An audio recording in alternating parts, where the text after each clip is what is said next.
at that greasy rat's nest of hair that was formerly on the head of Wheeler Yuta.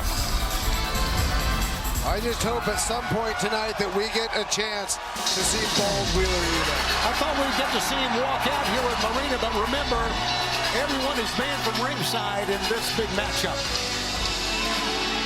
From Long Island, New York, he is one half of the AEW Women's Raw Tag Team Champion and the reigning and defending TBS Champion, Willow Nightingale.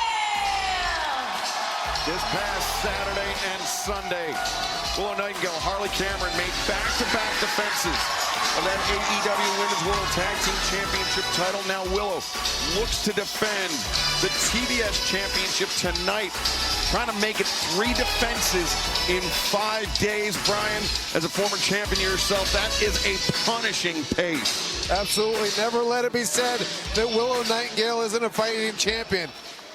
And when she's defending the TBS Championship, I mean, talk about putting yourself into a Shark Tank. Look at the women in this match. Yeah, Tony, you talked about Brody King proving himself being a perennial contender. Willow